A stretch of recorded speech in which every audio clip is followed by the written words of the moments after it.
မိဘတဲ့ပို့ပြီးတော့ကျေးဇူးတင်စရာကောင်းတဲ့ပုဂ္ဂိုလ်ကိုရှာကြည့်အောင်မရှိဘူးမဟုတ်ဘူးရှိနေသေးတယ်မိဘကတော့ဟုတ်တယ်လူလောကဝင်ပေးလိုက်လို့ကျေးဇူးတင်စရာကောင်းတယ်လို့ပြောရမယ်လူဖြစ်လာတယ်မိဘရဲ့အကျိုးကျေးဇူးကြောင့်ကျေးဇူးတရားကြောင့်လူဖြစ်လာ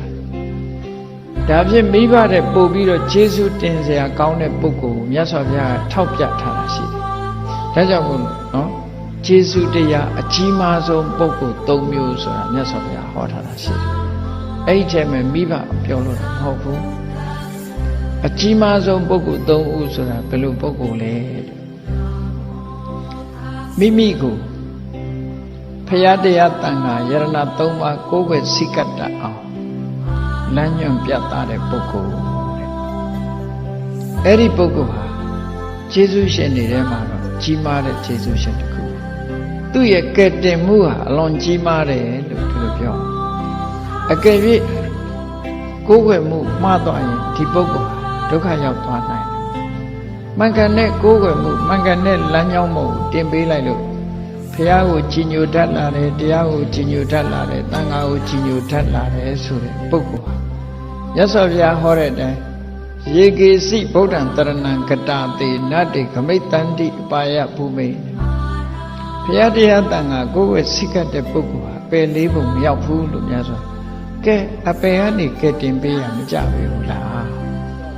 မိဘကအပယ်ဟာကဲတင်ပေးနိုင်တာမရှိသေးဘူးလေလောကကြီးပဲသူကပြတာပေးလိုက်တာပဲရှိဒါမိဘရောဒီထက်ပါလို့မရဘူးလားဆိုရတယ်မိဘတိုင်းတော့မရဘူးနော်မိဘတိုင်းတော့မရမိဘကိုယ်တိုင်းကိုကဒီတရားတွေအသက်တတ်နေလို့ရှိရင်ကိုယ်ပဲဝင်တတ်ရမှာပဲလေဖြစ်နေတယ်ပေါ့နော်အဲ့တော့တရဏဂုံသီလတရဏဂုံ၃ပါးကိုကိုယ်ပဲစိတ်ကတတ်အောင်လမ်းညွှန်ပြသပေးလို့သူ့ရဲ့ကျေးဇူးတရားကြောင့်တရဏဂုံတည်တဲ့ပုဂ္ဂိုလ်ဖြစ်ပြီဆိုရင်အဲ့ဒီပုဂ္ဂိုလ်ဟာတရဏဂုံတည်သူဆိုတဲ့ပုဂ္ဂိုလ်ပုံမှာသူဟာတရဏဂုံတည်အောင်လုပ်ပေးတဲ့ဆရာဟာလမ်းညွှန်ပေးတဲ့ပုဂ္ဂိုလ်ဟာကြီးမားသောကျေးဇူးရှင်တူပဲဖြစ်တယ်။ဒီတိုင်းမိဘမပါဘူးနော်။ဒါမြတ်စွာဘုရားဒါကိုထောက်ပြတယ်။တရဏဂုံတည်သွားပြီဆိုရင်အပယ်လေးပုံကလွတ်သွားတယ်။ဒီတဲ့အကျိုးဆက်တွေပြောမယ်ဆိုရင်တရဏဂုံတည်ခြင်းကြောင့်ဘုရားကိုစိတ်ကတ်တယ်၊တရားကိုကျင့်သုံးတယ်၊သံဃာကိုစိတ်ကတ်တယ်။အဲ့ဒီဘုရားတရားသံဃာကြည်ညိုခြင်းကြောင့်ရလာလို့သိလာတဲ့အသိဉာဏ်တွေကဆက်တက်သွားမယ်ဆိုရင်နိဗ္ဗာန်ထီအောင်အကျိုးရောက်သွားနိုင်တယ်ပေါ့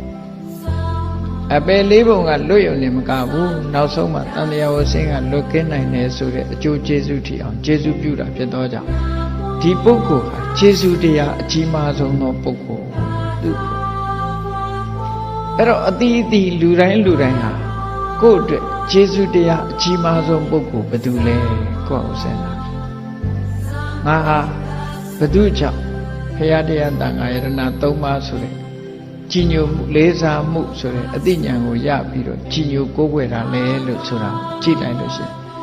အဲ့ဒါလို့ကြည်ညိုကိုးကွယ်တာအောင်ဟောပြောတဲ့ပုဂ္ဂိုလ်ဟာအမေဖေတဲ့ကလည်းဖြစ်ခြင်းဖြစ်မယ်ဆရာသမားလည်းဖြစ်ခြင်းဖြစ်မယ်မိတ်ဆွေလည်းဖြစ်ခြင်းဖြစ်မယ်ဘယ်သူပဲဖြစ်ဖြစ်တရဏဂုံတည်အောင်သူ့ကိုအကြောင်းပြုပြီးတော့ကိုဟာတရဏဂုံတည်ခဲ့တယ်ဗုဒ္ဓဘာသာစစ်ဖြစ်လာတယ်ဆိုလို့ရှိရင်တော့ဒီပုဂ္ဂိုလ်ဟာကိုယ့်အတွက်အကြီးမားဆုံးသောကျေးဇူးရှင်ကြီးပဲဒီလိုသတ်မှတ်ခိုင်းတာမြတ်စွာဘုရားเนาะဒါကတူနောက်ဒုတိယလိုက်ပြီးတော့ရှာမယ်ဒီဘုရားတရားတန်ခါယရဏ၃ပါးကိုယ်ဝဲစိတ်ကပ်ရုံများမကဘူးနောက်တစ်ခါဒီတဲ့အရေးကြီးတာကဘာလဲလို့ဆိုရင်